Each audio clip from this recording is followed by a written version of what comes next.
All right. It is, man, it is the 4 o'clock hour on Monday, which means it's Front Porch Radio time. And we got a really cool guest who used to be on all the time before I took a long, long hiatus. But let me just start by saying that stories have the power to open our eyes, stir our hearts, and move us to action. A single film can spark conversations that ripple outwards, raising awareness, inspiring activism, and reminding us of our shared hope for a better tomorrow. That's the vision behind the Global Peace Film Festival, which returns to Central Florida for its 23rd year, beginning September 16th. In today's Conversations for the Common Good, we're joined by the festival's founder and director, Nina Streich. We'll hear about her fascinating journey from editing Hollywood trailers like American Gigolo and Raiders of the Lost Ark to serving as New York City's film commissioner to creating a festival that blends film and activism. Nina will also walk us through some of this year's films, the issues they bring to light, and the unique way audiences can engage, not just as viewers, but as participants in creating change. By the end of today's conversation, you'll have a sneak peek at this year's lineup, an inside look at the festival's growing year-round work through Global Peace 360, and maybe even a little inspiration to get you activated yourself. Nina. It is so great to be back with you, Julie. Yes, old friend. I know. I am so Just excited. like old times, It except in a very new studio. In a very new, isn't this swank? Fabulous. Yeah. Oh, I like your glasses, by the way. You just Yes. did a Superman thing. You went Clark Kent on me. I did. Well, I can't see my notes without them. You know what? I feel the same way. I have like two different glasses now. I'm like, oh, is this what happens when you get old? These are bifocals. Oh, man. These are really sort of make you dizzy sometimes.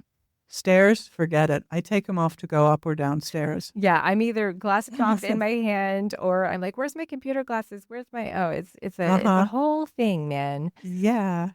But you have stamina. I mean, 23 years. 23 years. It's amazing. It is amazing. And actually, this is our 20th year at Rollins College. Okay. So we have this wonderful partnership with Rollins. We show films in Bush Auditorium.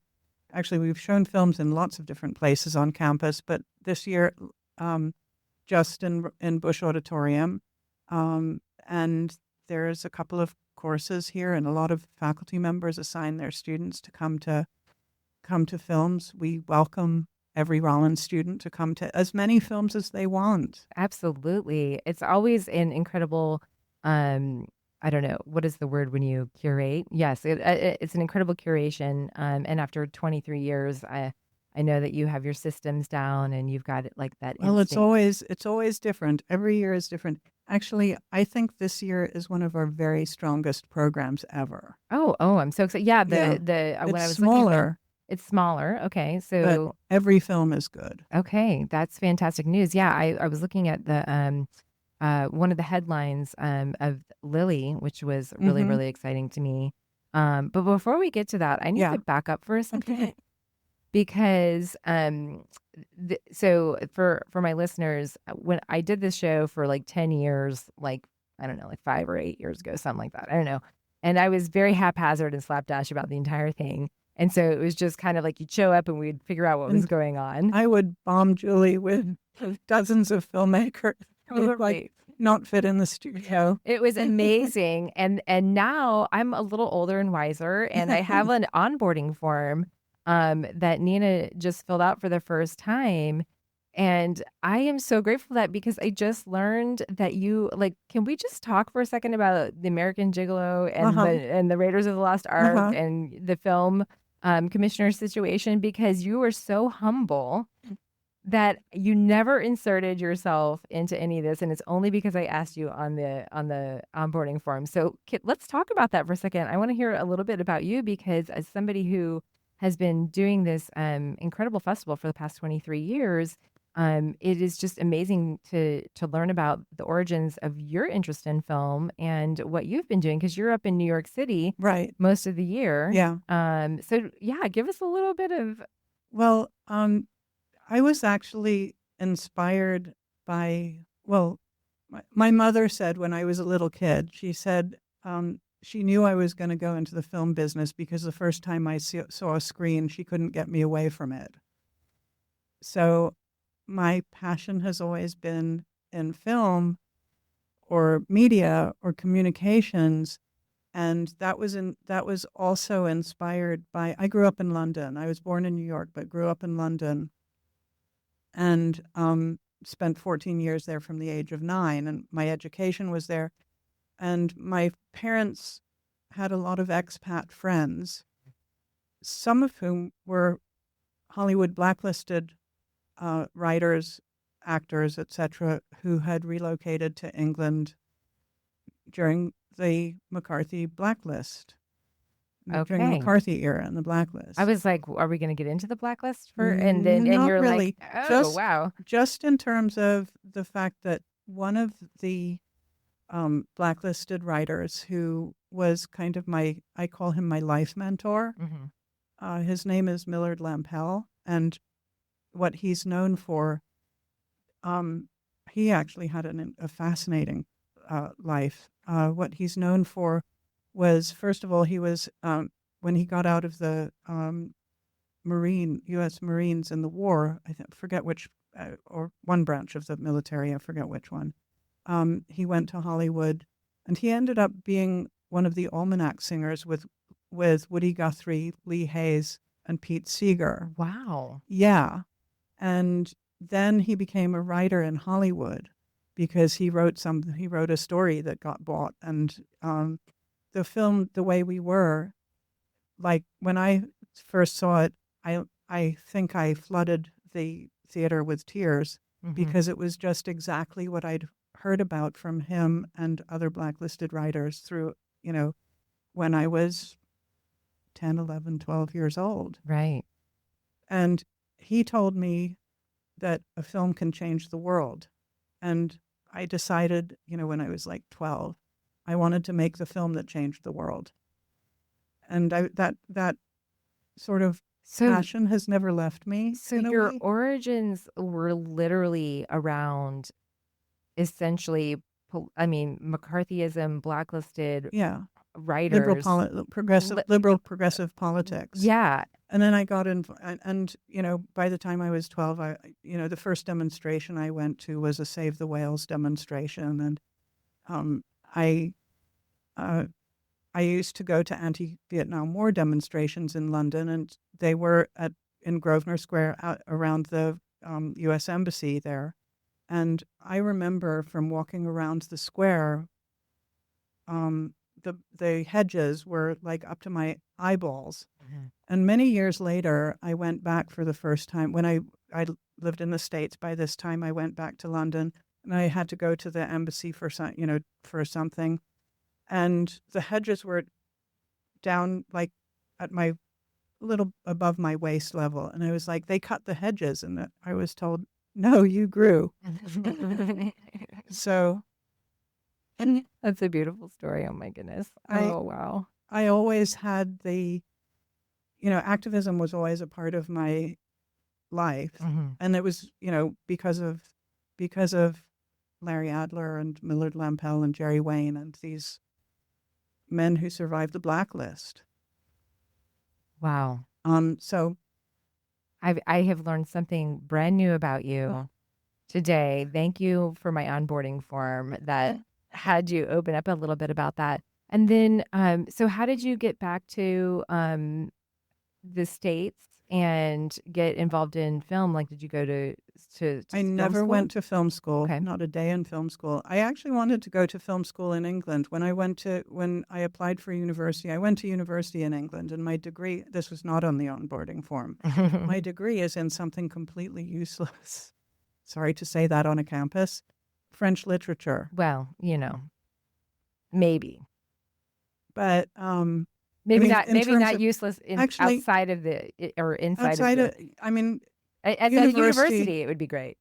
Right, university is such a great experience, just a learning, growing experience. So, so I appreciate that. The French literature, actually, I shouldn't say what I just said about that, because my next inspiration was actually a documentary by the French filmmaker Alain Resnais called La Nuit et le Brouillard, Night in the Fog, which was about the Holocaust. Mm. And when I saw that film, it was like, this is what film can do. Mm-hmm. This is so powerful. And it was, again, a reinforcement of what Millard had sort of imparted to me about how film can change the world. Yeah, the storytelling that is there. Yeah. And so you didn't go to film school. How did you end up working on actual films? My father was a commercials director, and by the time I was 15, I thought I was too old to work for my father. And so in my school holidays, I got a job in a cutting room because I figured if you want to get into film, you've got to see the process. And in the cutting room, everything filters into it. You can see all the good, the bad, and the ugly. Mm-hmm. And so my father helped me get a job the first time, and I was invited back and back and back. And in the summer before I graduated from university, I went to the University of Sussex in Brighton, outside of Brighton in England. I got a job in a cutting room in Paris, so that my French, improved. My French speaking improved because I learned the language. I book learned the language, really. Right. That's why French literature. I read all those books in French. I'll tell you, Proust in French. Wow. It's beautiful, but boy, is it hard. I would, if I was with somebody and we were going somewhere, I'd say, "Can I just finish this paragraph?" And he said, "No, can you just finish that sentence?" Proust lovers will understand that. Yeah. But it's beautiful in French. Mm-hmm. So I had these jobs in post-production. So when I moved here, I was able to get a job as an assistant editor in a commercials a commercials company. And after about a year and a half there, I was like getting itchy and ready to move on. And my boss, it was just him and me. He had clients who had him do a trailer for them. They were ad agency people, and they didn't usually do trailers, but this team did the buying for 20th Century Fox, and told the Fox executives they wanted to do a trailer. It was for the film The Rose with Bette Midler. Okay. And Ray, my boss, was Chinese, and he couldn't take the swearing. He just thought he hated the film. He didn't want to see it. He didn't like the music. And I was like, "It's so cool." And he said, "Well, you're getting to this point. Let you Yeah, why don't you cut do it with your with my assistants." Right. And then the executives said, "Oh, we're actually going to do the sound mix in California." And Ray was like, "Nina, I got to take you to LA because I can't do the sound mix without you." Wow. Said, if you can find someplace to stay, I'll buy your plane ticket. And I had friends who lived I didn't have a driver's license at the time. I was in my 20s. I grew up in London. I didn't need a driver's license. I live in New York City. I don't need it. I have a driver's license now, but I didn't for a long time. And I could walk from my friend's parents' house to the Fox lot. Mm-hmm. And it was just, oh my God, it was so great. Yeah. And when I got back, I just coincidentally stumbled onto another job. I was the assistant on that, on the Rose, so I don't consider it a credit of mine, even though I had a fundamental part in it. Mm-hmm.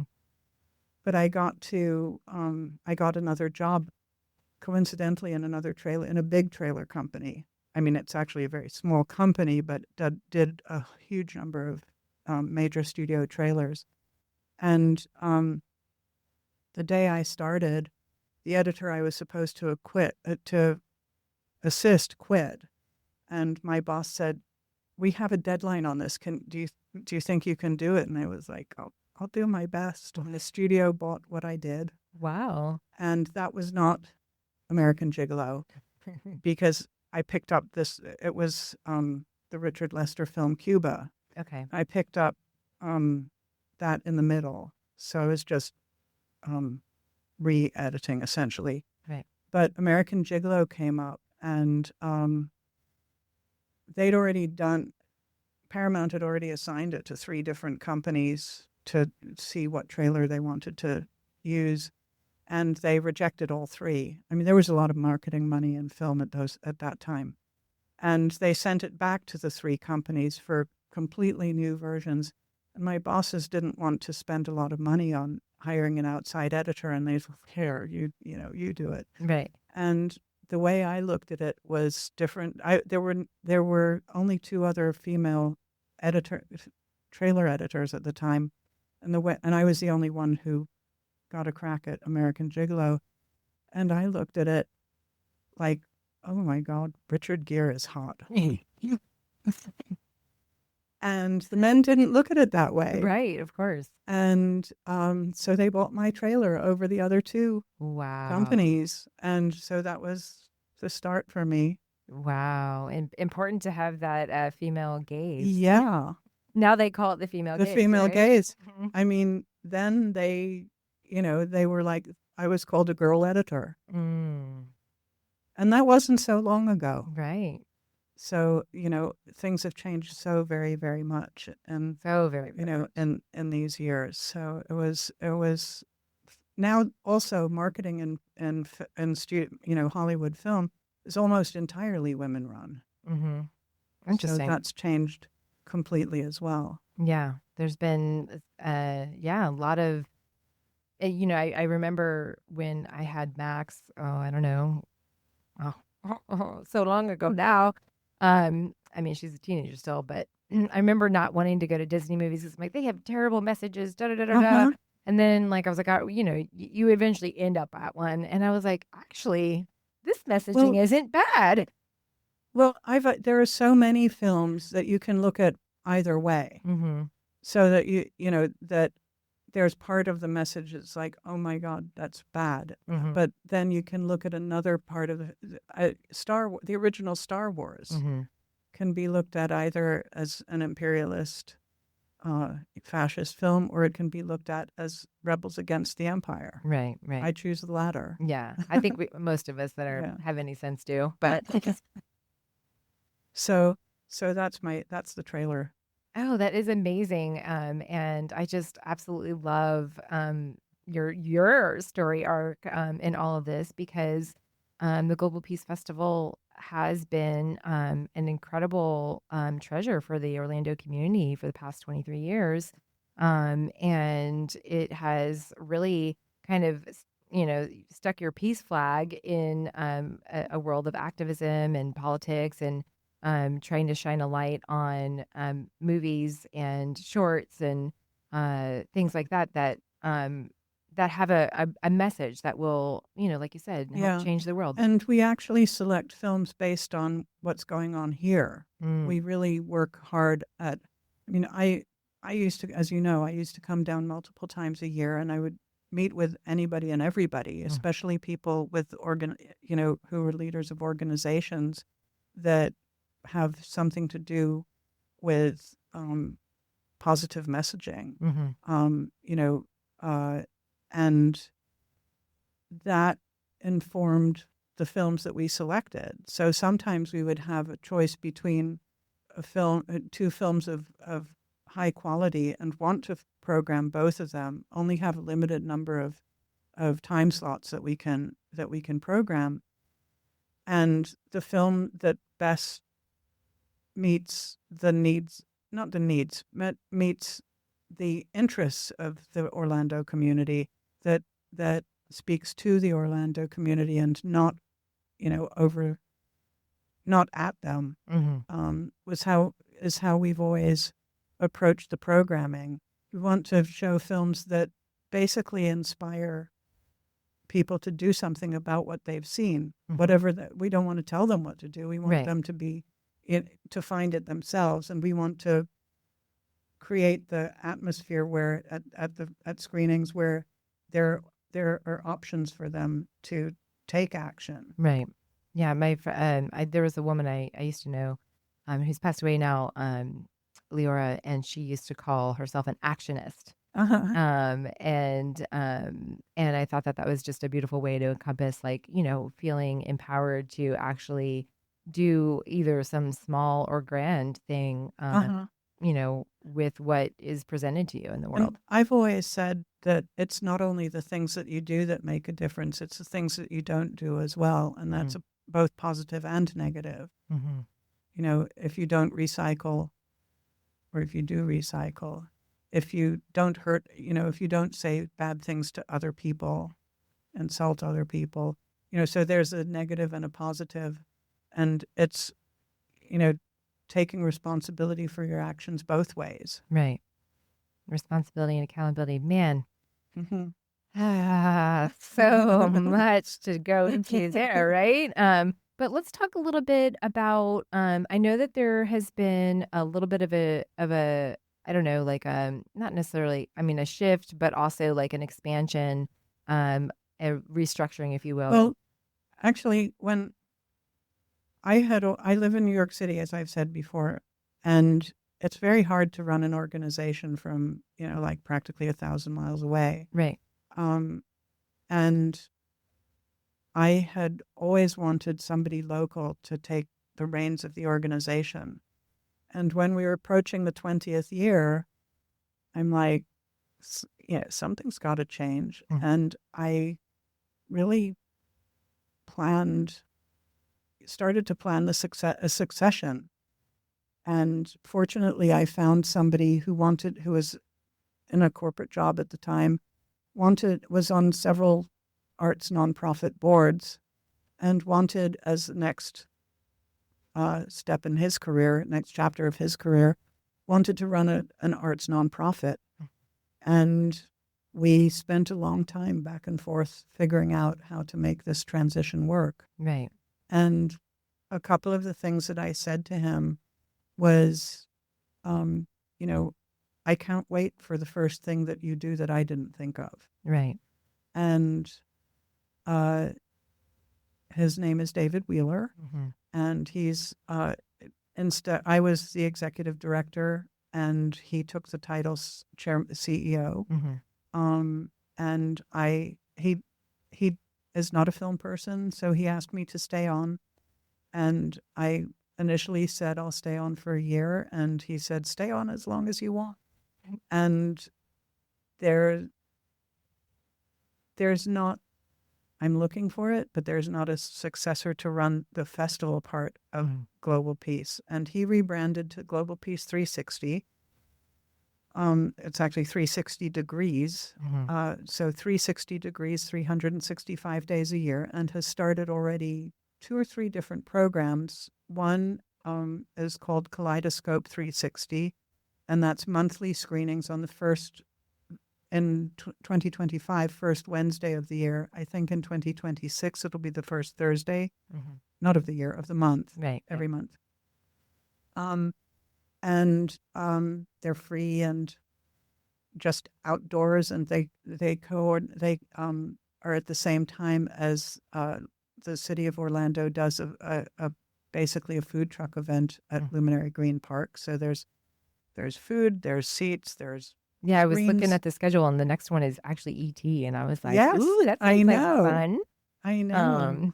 Yeah, so it's kind of becoming this more like presence all throughout the year. Yeah. That Global Peace is now under like a larger umbrella. Yeah. Which is exciting because we're getting to experience film in different ways. Yeah. But let's get into some of the shows or some of the films that are coming up, because I know people are wanting to know. If you're just tuning in, you're listening to Front Porch Radio. My name is Julie Weiler. My guest today is Nina Streich.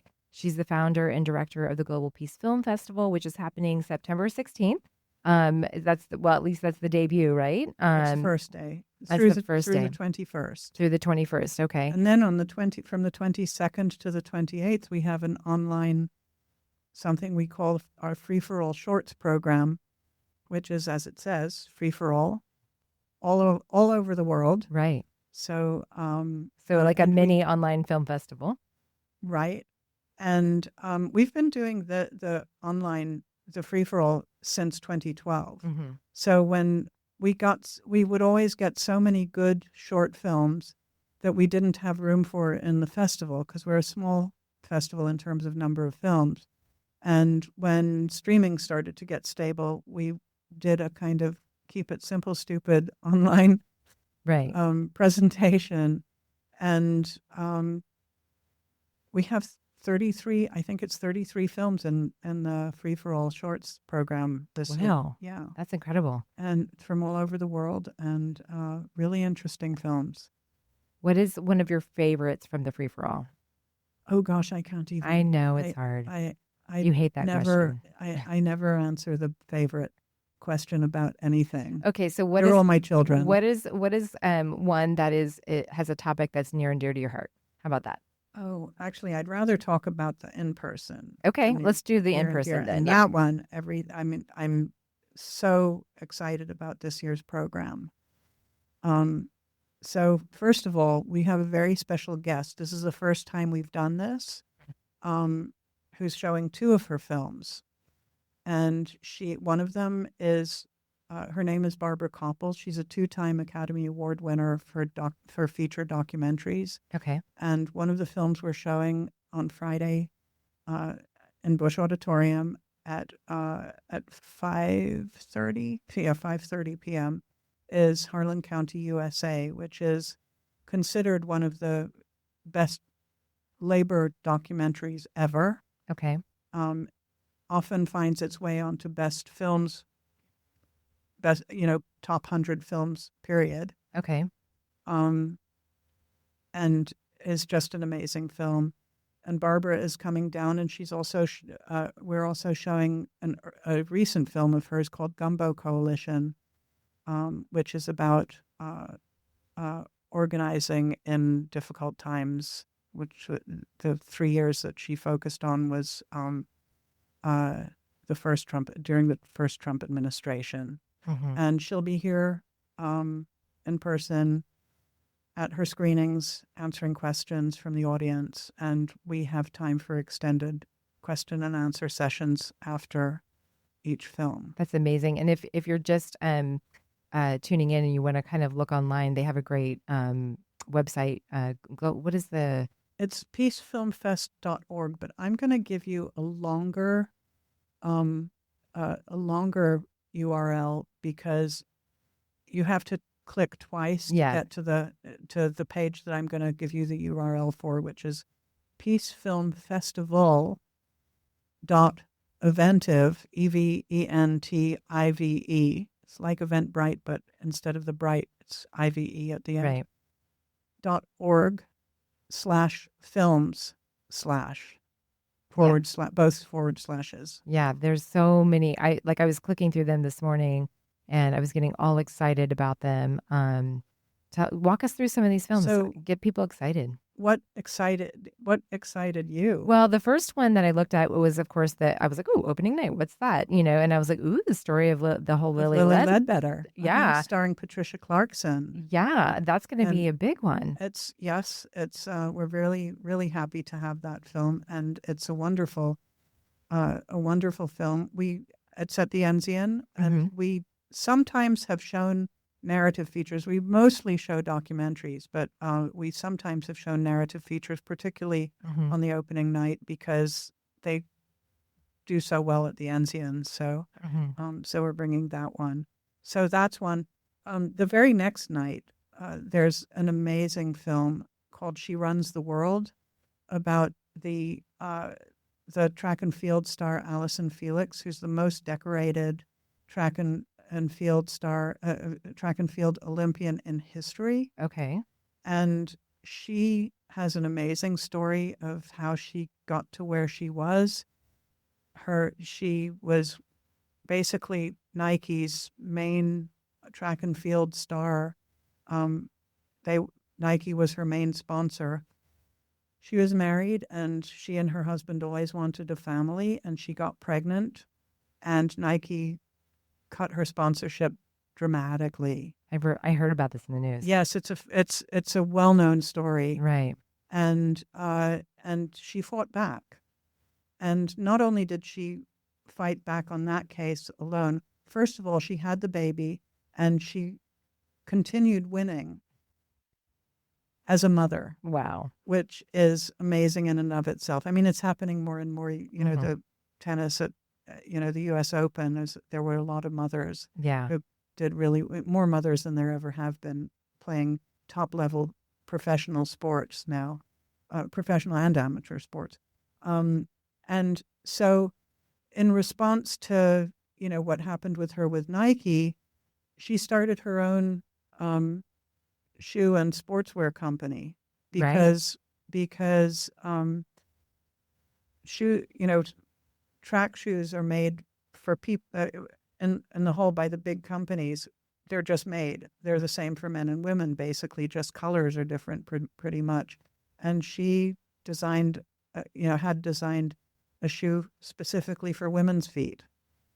And so it's an amazing story. It's a really important story. Furthermore, Triumph. But also she had problems in childbirth, or not in pregnancy and childbirth. And the impact campaign for this film is about maternal health, which is a huge problem, especially Black maternal health problem and issue. So that's when that Jenny Joseph, one of our other guests, you know Jenny Joseph. Well, we're Facebook friends, okay. And I think you connected us many years ago, and you connected us by Facebook or something, and we've never connected in person, and she should really come to that. Yeah, I'm gonna send her a message because she's been on the cover. She's like one of the Times Women of the Year or some big thing, but she's been raising awareness about the particularly Black women's maternal mortality, and the problems there, and I'm sure she would absolutely love to see that movie. So I'm gonna do a little personal reach out to Jenny Joseph. She was on the program again not too long ago. So what do you have another triumphant film? I like triumphs. I also like, I have to say, I was looking at For the Living, which beautiful film. Looks, just the imagery alone on the cover, I was like, ooh, this looks like it's going to be really good. Yeah. And For the Living is, it's about a ride called The Ride for the Living, which recreates the path of a Holocaust, a 10-year-old, a man who is, or a boy who was 10 years old at the end of World War II, was in Auschwitz, and he was from Krakow, Poland, and it's a 90-mile walk, 60 or 90-mile walk. I'm not good with numbers. And 60 miles. I'm reading it right 60 now. Miles. And he walked it by himself when he got out of Auschwitz. And so this is a bicycle ride with over 250 participants that is from darkness to light, and it takes the path of his walk from Auschwitz to Krakow. And the film not only covers that part of the story, but also looks at genocides from the Armenian genocide to Ukraine and Gaza. Mm-hmm. And how are we going to, do positive things to go from darkness to light? When will we ever not be doing genocide? I mean, it's like 2025, right? I think that's all across the globe. Regular people everywhere. Are wondering, like, why is this still happening? How is this even possible? And one of my formative experiences was, I went backpacking in Europe after I graduated college, and I visited one of the concentration camps there. And one of the ways that I know Germany has been able to kind of reclaim status in the world is because they've atoned Yeah. and they've kept those memories alive so that that will never be repeated there again. Although the right wing in Germany is ascendant as well, Exactly. as it is in, in France and, And throughout. everywhere, Everywhere. here at home as well. Yep. So I think that would be a really important one. Yes, absolutely. And timely for people to be paying attention to. So I want to talk about the environmental films. We have 2 environmental films on Friday evening at the Winter Park Library, which is our other main venue, which are absolutely wonderful. Mm-hmm. One is called The Invisible Mammal, and it's about the importance of bats and follows a group of women bat conservation scientists. Ooh, bats. It's spooky season, everyone. Yes. And it's a really interesting film and lovely. And I've actually always liked bats because I like small, funny animals. Mm-hmm. I've never really interacted with them. I mean, I've seen, the bats flying out of places in huge swarms, and that's kind of amazing. But I learned so much in this film, and it's so interesting. And then it's the other film that follows it on Friday evening at the Winter Park Library is called The Last Dive, which is an extraordinary story about this man named Terry who has an incredible backstory. But the film is really, it focuses on a time when he went to Mexico and basically lived on a boat and was a diver, and he literally befriended a giant manta ray who he named Willie. Okay. And Willie would, he would take his boat out, and all of a sudden there would be a bang on the boat, and he would look out and there was Willie, and he would suit up and, jump in with his tanks and everything and literally swim on Willie's back. Willie would take him for rides. OMG. And this was filmed. What? This was in the 70s. Okay. And so Terry is now in his 80s, well into his 80s, and he wants to go. I already have goosebumps. And he wants to go back to see, he hasn't seen Willie in like 20 years, and he wants to go back and see if he can find Willie again. Does he find Willie? I'm not going to tell you. You have to come see. She's not going to spoil it for us. Okay, now I'm going to that one for sure. I'm going to cry. Yeah, it's so beautiful. And there's one section, interestingly, the footage of Terry on Willie prompted marine biologists to, for the very first time, study manta rays, and it led to legislation preventing giant fishing vessels from killing manta rays. Right. And so it had a positive impact. There's a section in the film that's, unpleasant because it's showing what had been going on with, Well, and so that, obviously with this relationship, you can see that the manta rays obviously have some sort of intelligence that is, beyond what we humans have maybe thought. It wasn't only Willie who knew who Terry was. There were other manta rays as well. He named a bunch of them. Wow. So he's like the manta ray whisperer. The great thing about this film is there is a local producer. Okay. A company called Common Pictures. We didn't even realize it at the time. We knew that another of the films we have in the festival, the very last film we're showing at the library, is called Natchez. That was the other one I wanted to ask you about. Excellent film that actually won the best documentary at its premiere at Tribeca Film Festival. Wow. Okay. In June, and we knew that Common Pictures was one of the producers behind Natchez, and I just happened to think that The Last Dive, I wasn't thinking of it for the festival, but I was at Tribeca and I was, going to films, and I thought, this looks kind of fun because I like nature films and everything. And I watched and I'm like, we need this in the festival. Mm-hmm. And when we had a call, when we programmed Natchez, and we had a call with the producers with somebody from Common Pictures, they were like, we're one of the executive producers of The Last Dive as well. Wow. So there's a local connection to these two films. That's amazing. Yeah. Talk about but Natchez, it takes place in Mississippi. Natchez, Mississippi. Mm-hmm. And that has basically is a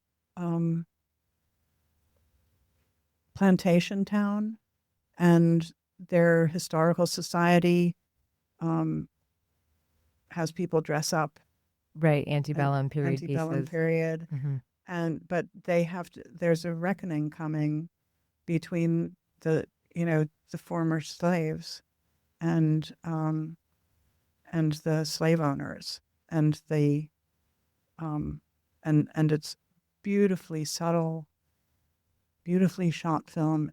Didn't only win the best documentary at Tribeca, it also won the jury prize for it, which is sort of the second prize for Last Dive won best cinematography at Tribeca, but Natchez won the jury prize for cinematography and editing.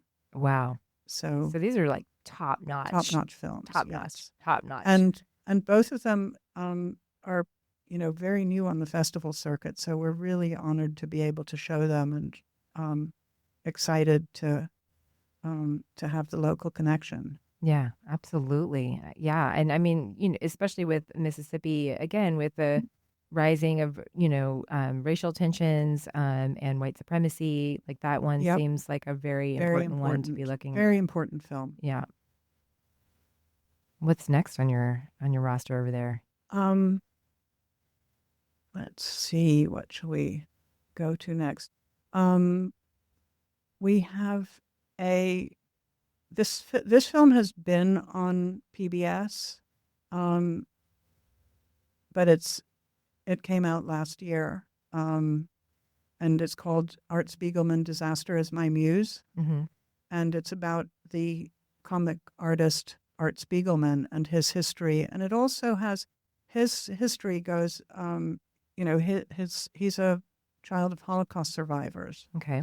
So, and if you like comic art, and this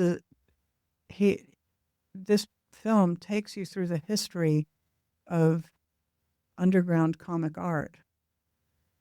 Fascinating. I mean, Art Spiegelman did a book called Mouse, which is the first comic art book that won a Pulitzer Prize. Okay. And really changed the level of recognition of comic art. And again, I learned so much watching this film. Yeah, it's like a subgenre of a subgenre. Yeah, yeah, and so so it delves into so many. The film delves into so many things. It's not just Spiegelman's history, his family history, and why essentially he's so messed up. Right. But which is because of Holocaust, the specter of the Holocaust. But also for art history majors, for anybody who's interested in art history in any way, contemporary, it's stuff I never knew. I'd seen some of this stuff, but I didn't know anything about it. Yeah. Wow. So then another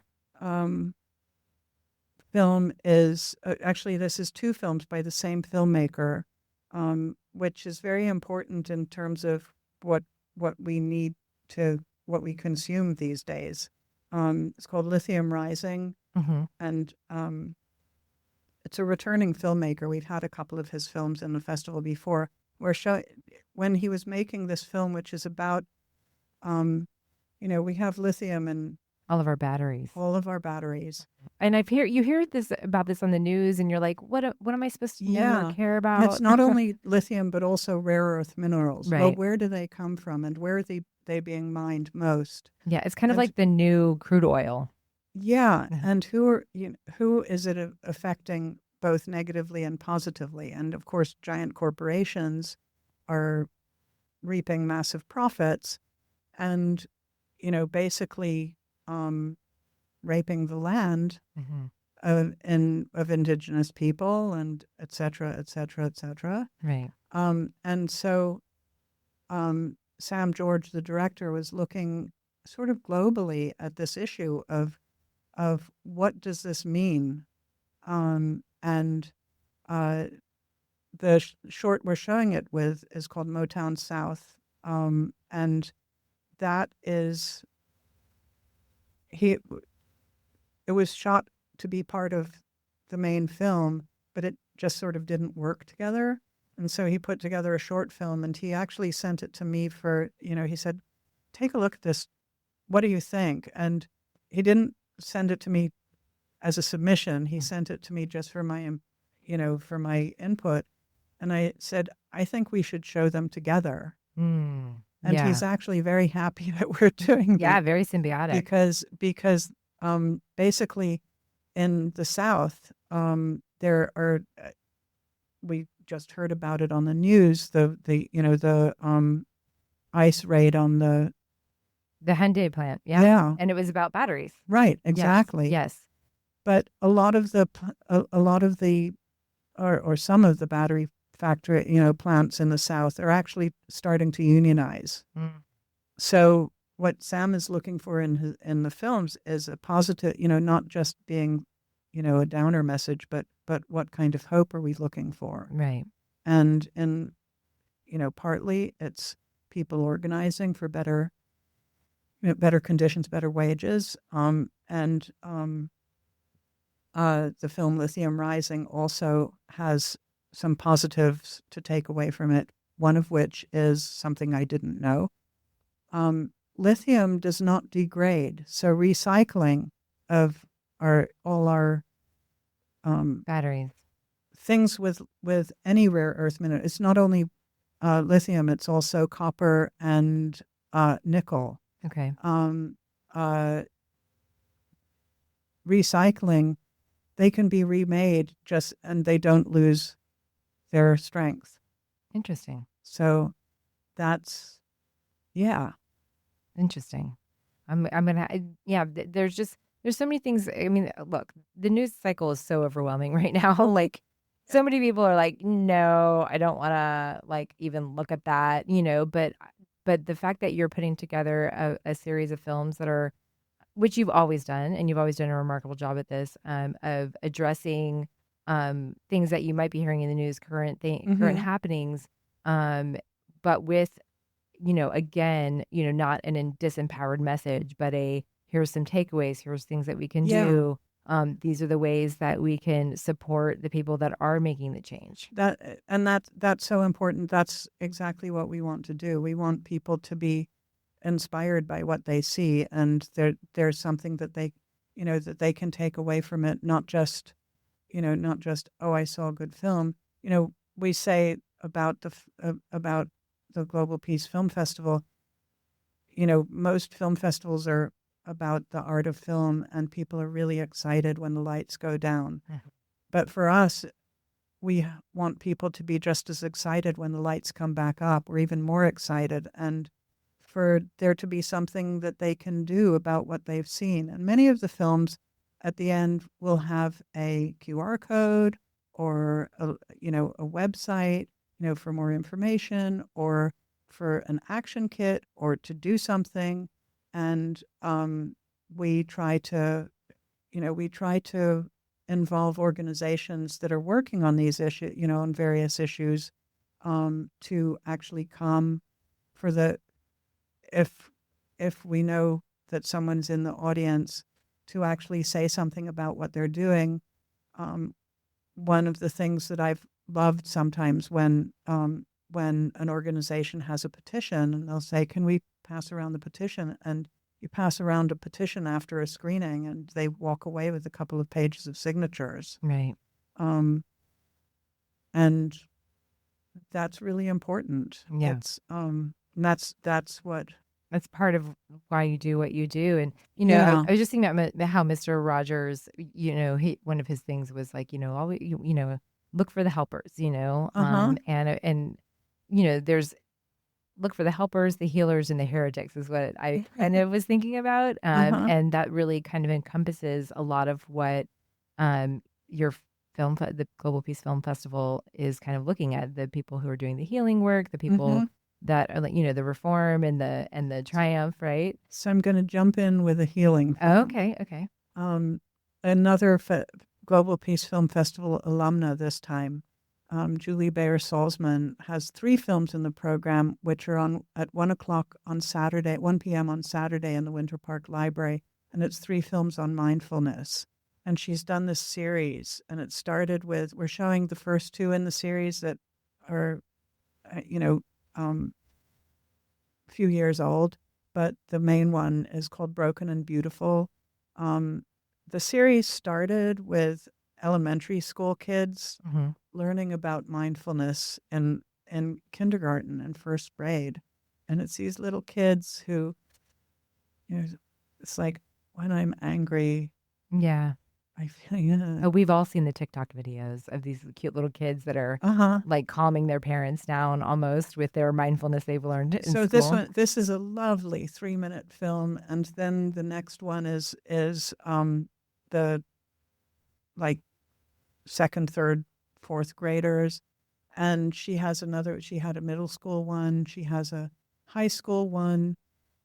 And the very new one is a woman whose child was killed in the Aurora movie theater Oh, wow. shooting. And she uses Julie uses the metaphor of the Japanese art of, I can't remember the name of, It's yeah, Kitsuji. I don't know how to say it. yeah, kitsugi, Okay. which is putting together broken pottery. And it's just beautiful. And this is 3 films in her mindfulness series. So That's Saturday at the Winter Park. Saturday at 1 p.m. in the Winter Park Library.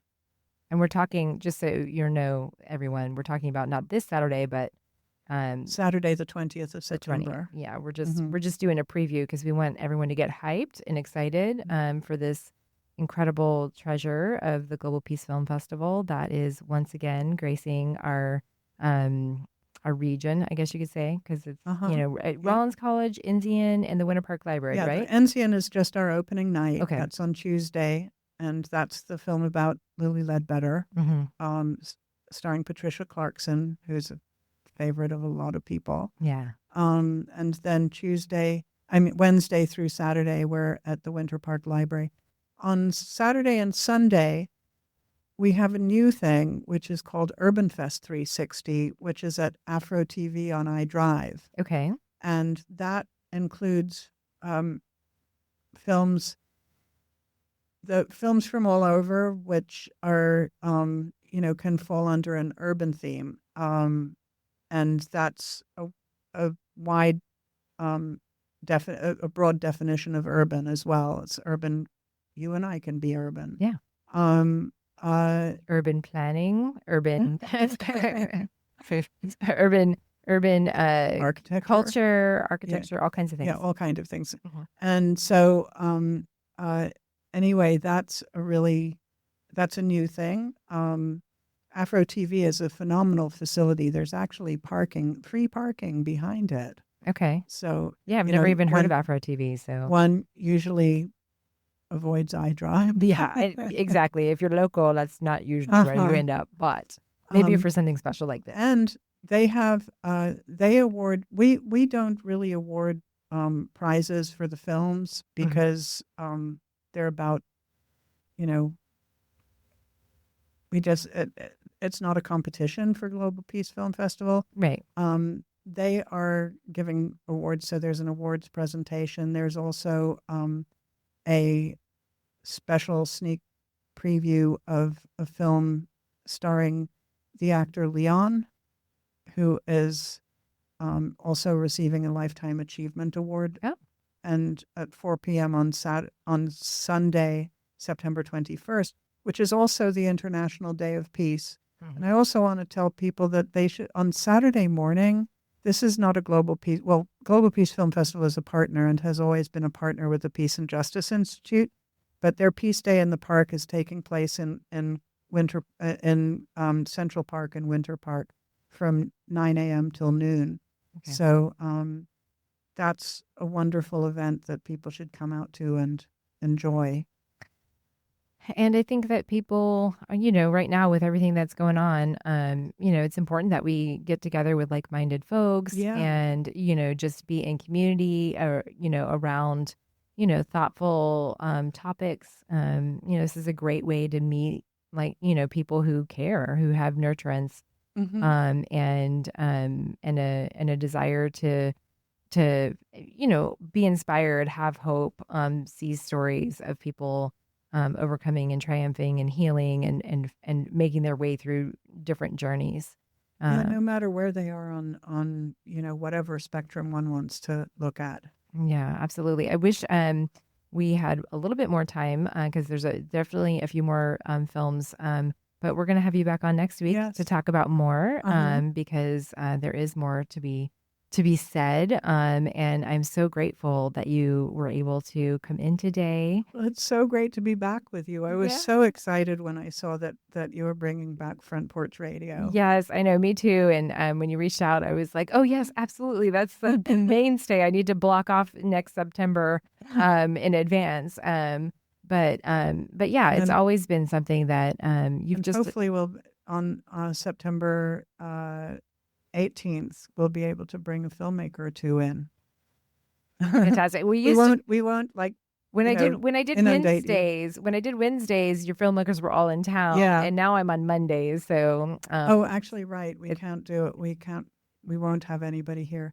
Oh, we may have some. Maybe I'll see if I can get someone from Common Pictures to come in. Okay, that'd be cool. Yeah. That's next Monday. Good grief. It is. I know. Well, 7 days away. Nina, it has been fantastic having you on, talking about these films, learning a little bit about you too and your history.